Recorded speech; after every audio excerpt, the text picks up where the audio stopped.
참 부끄럽고 개탄스럽습니다. 나라가 뒤집어지고 헌정 질서가 파괴되고 있다고 생각을 합니다.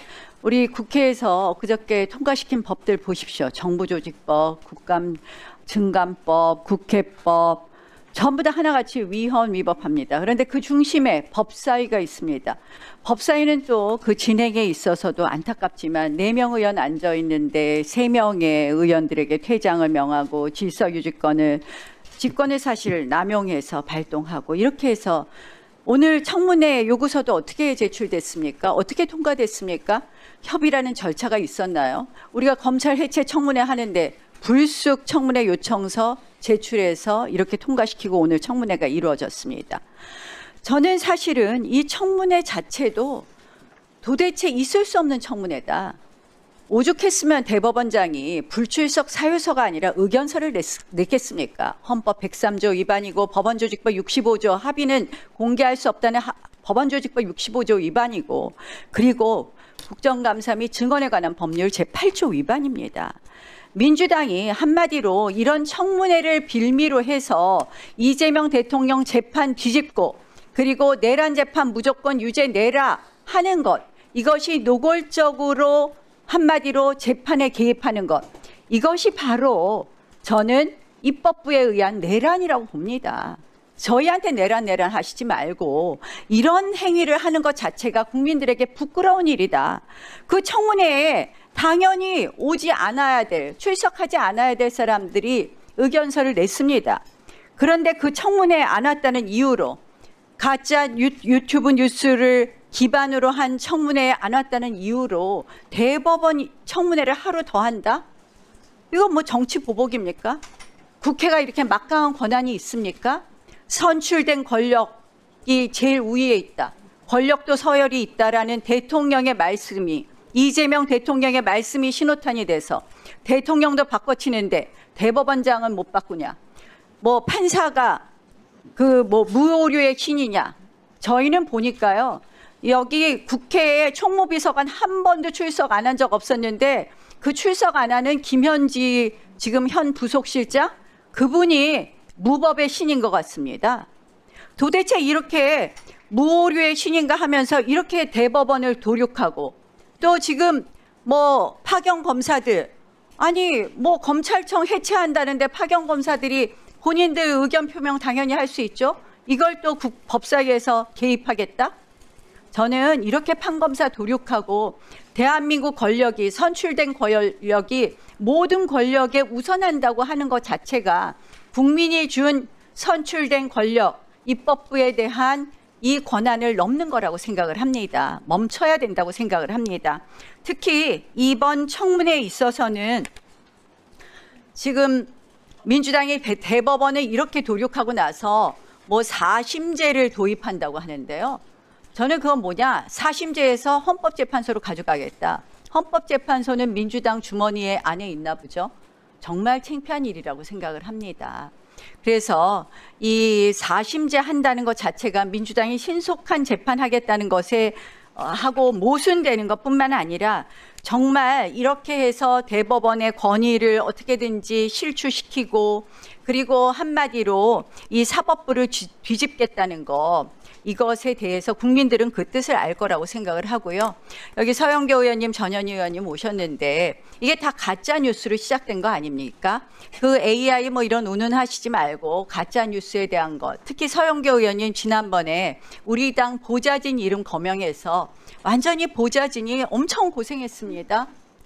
소위 개딸들의 공격도 받았는데 이런 부분 사과해 주시고 전현희 의원은 지난번에 제가 김명수 대법원장 탄핵을 한 번도 주장한 적이 없음에도 불구하고 그런 가짜 뉴스를 띄우셨습니다. 그래서 이 부분에 대해서도 사과해 주십시오. 제가 페이스북에 사과 안 하면은 부득이 고발한다는 형사 조치한다는 말씀 드렸습니다. 그래서 이렇게 가짜 뉴스 하지 말고 우리가 좀 이제 법사위도 정말 진짜 뉴스를 기반으로 해서 잘 다투어보고 해서는 될 일, 안 되는 일 우리가 구별하고 그리고 법사위도 정상화 시켜주십시오. 위원장님 혼자의 법사위가 아니니까 많이 이렇게 우리 의원들 발언권을 뺏는다든지 또는 여러 가지 절차에 있어서 법사위원장께서 절차를 잘 진행해 주실 것을 다시 한번 촉구합니다. 네, 서영교 의원님. 예, 서영교입니다. 우선 신상 발언으로 먼저 할게요. 오늘 고소장 접수해 드릴게요. 이러면 안 좋은데 고소장 접수해 드릴게요. 서영교가 AI를 가지고 이야기했다고요? 조희대 대법원장이 4월 22일 2부에 배당된 것을 그날로 전원합의체로 끌어올리고 그리고 24일 표결을 끝내서 이재명 대통령 후보의 자격을 박탈하려고 했던 그 대선 개입 의혹, 그리고 직권남용 의혹, 선거법 중립의 의무 의혹, 이것을 왜 국민의힘은 숨기려고 하는 거죠? 조희대 대법원장이 누구와 어떤 연락을 했는지, 누구와 어떤 모의를 했는지 낱낱이 밝혀져야 합니다. 조희대가 윤석열과 통화를 했는지, 김건희와 이야기를 했는지, 한덕수와 이야기를 했는지, 정상명과 이야기를 했는지, 김충식과 이야기를 했는지, 그리고 계엄 당일날 전화를 윤석열에게부터 받은 나경원, 윤석열이 계엄 당일날 나경원에게 왜 전화를 했을까? 이 모든 것부터 다 밝혀져야 합니다. 한덕수를 4월 30일 날 한덕수가 엠박을 겁니다. 한덕수는 자기의 맡은 소임을 다하겠다고 해놓고 엠박을 걸고 출마를 예언합니다. 그리고 5월 1일 날 파기환송이 나고 5월 1일 4시 한덕수가 사직합니다. 그리고 국민의힘 의원들이 한덕수를 대통령 후보로 만들려고 온갖 발악들을 하죠. 그 과정에서 한덕수와 국민의힘은 무슨 전화 통화를 했는지, 어떻게 만나고 무슨 모임을 했는지, 그리고 조희대가 5월 1일 3시에 파기환송하는 그 시간을 어떻게 알고 한덕수 4시에 사직했는지, 그리고 전날 어떻게 엠박을 걸었는지, 이 과정에서 윤석열, 김건희, 쌍권, 그리고 윤석열이 전화한 나경원 등 모두 다 의혹 아닙니까? 저는 낱낱이 밝혀져야 된다고 생각합니다. 그래서 이 부분에 대해서 우리가 청문회 하자고 했던 거 아닙니까? 꼴리는 게 없으면 나왔어야죠. 꼴리는 게 없으면 나왔어야죠. 조희대 대법원장 취임하던 날 이야기한 겁니다. 한 건이 사법부의 신뢰를 통째로 무너뜨리게 할 수도 있다는 것을 반드시 명심해야 합니다. 그 한 건이 불공정하게 처리한 사건, 그 한 건이 이게 바로 5월 1일 파기환송한 그 사건이에요. 사법부의 개혁의 문은 조희대가 열었다. 사법부 개혁의 문은 지기현이 열었다.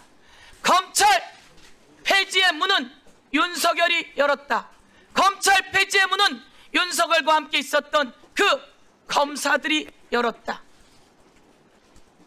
조희대는 국민 여론조사에 의하면 7명, 6명이 사퇴해야 한다고 이야기합니다. 이 사퇴해야 된다고 하는 10명 중 6명이 사퇴해야 된다고 이야기하고, 자, 오늘 공개하겠습니다. 조희대 출석 요구에 대한 의견서, 출석 요구에 대한 의견서. 잘 보세요. 출석 요구에 대한 의견서는 5월 9일 날 낸 것과 9월 25일 날 낸 겁니다. 자, 빨간 줄 친 게 똑같은 내용입니다, 국민 여러분. 이렇게 국회에 대해서 국민이 부르는데 이렇게 오만방자한 조희대 보십시오. 최근 지난 5월 요것만 달라지고 똑같습니다. 이게 바로 조희대가 복붙한 그 출석의 요구에 대한 의견서입니다. 불출석 사유서도 정당해야 불출석 사유서가 인정되는 것인데, 이 불출석 사유서도 아니고 출석 요구에 대한 의견서라며 불출석 이야기를 합니다. 이것이 올바른가요? 불출석이 사유가 제대로 되지 않으면 법적 처벌 있다는 거 알고 있죠? 마저 한 번 더, 우리는 그래서 현장에 가야 합니다. 조희대가 도대체 무슨 일을 벌였고 어떤 일을 했는지 우리가 조희대 일정을 요구했어요. 일정을 요구했는데 이 조희대 자기 일정을 보내면서 5월 1일 날 파기환송한 것도 안 넣어 갖고 왔어요. 그리고 4월 24일 날 표결한 것도 안 넣어 갖고 왔어요. 이렇게 안 넣어 갖고 오면서 가짜 일정을 보냈다는 것에 대해서 현장에 가서 철저하게 감사해야 된다고 요구하겠습니다.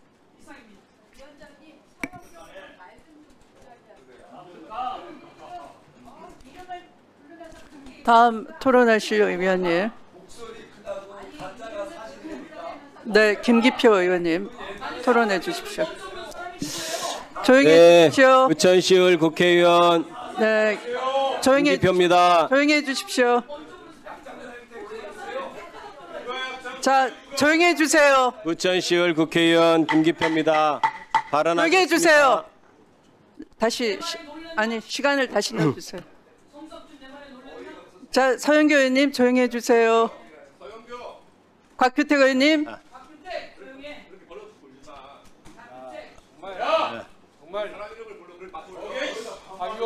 곽규택 의원님. 곽규택 의원님. 곽규택 의원님. 의원에게 모욕을 주거나 이름을 부르거나 의사 진행 발언을 얻지도 않고 함부로 얘기하시면 안 됩니다. 경고합니다. 1회 경고했습니다. 2회 경고를 넘어서서 위원장의 의사 진행을 방해하면은 회정 조치할 것을 미리 안내 드립니다. 자, 조용히 하십시오. 자, 지금부터 의사 진행에 협조하지 않은 의원님들은 퇴정 조치하겠습니다. 자, 그러면 지금부터 잠시만 주목해 주시기 바랍니다. 제가 구독자분들을 위해서 선물 하나를 준비했는데요. 제가 항상 여러분들께 드리는 말씀이 있습니다. 뉴스만 평소에 잘 챙겨보셔도 돈이 되고 돈을 벌 수 있다라고 말씀을 드렸는데요. 여러분들은 여기 보시는 삼성전자 뉴스를 보고 어떤 생각이 드세요? 아니면 정치인들의 뉴스, 날씨 뉴스를 보고는 어떤 생각이 드시나요? 그냥 뉴스만 보고 끝내는지 아니면 이 뉴스를 어떻게 이용할 수 있는지 이 부분을 고민하고 계시는지를 되물어보고 싶습니다. 그 이유가 뭐냐 하면 제가 지난번에 여러분들께 뭐라고 말씀을 드렸었죠? 지금은 반도체 섹터를 눈여겨보셔야 한다고 말씀드렸습니다. 그리고 나서 이런 썸네일들을 뉴스를 통해서 많이 보셨을 겁니다. 반도체 내용이 이슈가 됐을 때 부자들은 어떻게 생각할까요? 반도체 관련주들은 뭐가 있는지, 어떤 종목이 가장 좋은지, 어디에 투자해야 돈이 몰리는지 자연스럽게 생각한다고 제가 말씀을 드렸죠. 그 이유가 뭐냐 하면 부자들이 봤을 때는 이슈가 곧 돈으로 이어지고 그 이슈가 나에게 돈을 벌어준다는 경험적 확신이 있기 때문에 부자들은 항상 이런 사회적 이슈를 관심 있게 챙겨본다고 제가 말씀을 드렸습니다. 이번에도 마찬가지인데요. 제가 지난번에 시청자분들과 함께하는 주식으로 수익 내기 이벤트를 진행했었죠. 당연히 100% 무료로 진행을 했었고요. 여기 보시면 아시겠지만 제가 지난번에도 구독이라고 보내주신 모든 시청자분들께 반도체 관련주 중에 가장 크게 급등할 딱 한 종목, 많은 종목도 아니라 한미반도체 한 종목을 여러분들께 추천드렸어요. 그러면서 여기 나와 있는 대로 정확히 얼마에 매수해야 하는지, 그리고 수익률이 어느 정도 나왔을 때 팔아야 하는지를 이런 부분들까지 여러분들에게 정확히 알려드렸었는데 지금 실제로 어떻게 되었다? 오른쪽을 보시면 아시겠지만 제가 지난번 문자 발송으로 이 한미반도체를 소개해드리고 나서 실제로 이렇게 5배 이상 어마무시한 상승이 나왔습니다. 100만 원만 투자를 했어도 무려 500만 원이 넘는 수익금이 생긴 거죠. 그래서 당시에도 굉장히 많은 분들이 제가 드린 이 한미반도체로 수익을 내실 수가 있으셨을 텐데요. 또 최근에도 두산 에너빌리티라는 종목을 소개해드리고 2배가 넘는 상승이 나와주었습니다. 다시 한번 축하드린다고 말씀을 드리겠고 이번에도 마찬가지입니다. 앞으로도 2025년, 2026년 계속해서 기대해볼 섹터는 AI입니다. 그 중에서도 AI 반도체는 그 누구도 부정할 수 없는 미래성장 산업입니다. 그러면 우리가 어떻게 생각해 볼 수 있을까요?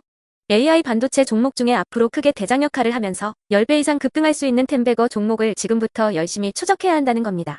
큰 돈을 투자하지 않더라도 월급의 일부분 아주 소액이라도 이 종목을 모아가야 수백 %의 수익률을 손에 쥘 수 있는 것이죠. 지금 여러분이 보고 계시는 이 유튜브 또한 AI 반도체와 아주 밀접한 연관이 있고 반도체야말로 대한민국의 핵심 산업으로 앞으로 더더욱 시장은 성장할 수밖에 없습니다. 또한 현재 이재명 정부는 코스피 5천을 공약으로 상법 개정까지 단행하면서 우리 주식시장을 살리려고 많은 노력을 다하고 있습니다. 5년 동안 정부는 우리나라의 주식시장을 살리기 위해 주도적으로 행동해 나가면서 이재명 대통령 본인 또한 코스피 지수에 본인 월급을 투자하겠다고 선언한 상황인데요. 그렇기 때문에 제가 이번에도 뭘 보내드리고 있냐면 지난번과 똑같이 구독이라는 문자를 보내주시면 제가 AI 반도체 관련주 중에 앞으로 대장주 역할을 하면서 주가가 가장 크게 급등할 한 종목을 여러분들께 문자 발송으로 종목명과 사고 파는 시점을 모두 알려드릴 건데요. 그 문자를 받고 여러분들이 주식으로 돈 버는 연습을 한번 해보셨으면 좋겠고요. 혹시라도 나는 주식을 하지 않는다 하시는 분들은 주변에 주식하시는 지인분들에게 말씀을 해주셔도 되고요. 아니면 연세가 있으셔서 투자가 어렵다 하시는 분들은 이 종목을 자녀분들에게 한번 사봐라. 이걸로 한번 수익을 내봐라. 이렇게 조언을 해주실 수도 있는 거겠죠. 그래서 지금 이 영상을 보시는 시청자분들 중에 나도 이번 종목이 좀 궁금하다 하시는 분들은요. 누구나 상관없이 그리고 어느 시간대나 상관없이 부담 없이 010-2250-0333번으로 구독이라는 문자 보내주시면 제가 이번에도 똑같이 무료 추천 급등주 문자를 보내드리겠습니다. 이해되시겠죠? 제 번호 010-2250-0333번으로 구독이라는 문자 보내주시면 여러분들이 직접 이슈를 통해서 돈 버는 연습을 해보실 수가 있는 거고 제가 돈을 받는 것도 아니고 투자를 대신해 드리는 것도 아니기 때문에 부담 없이 신청해 주시면 되는 겁니다. 그리고 수익이 나면 저는 다른 것은 하나도 바라지 않습니다. 제 채널에 구독, 좋아요 한 번씩만 눌러주시라. 이렇게 다시 한번 말씀을 드리겠습니다.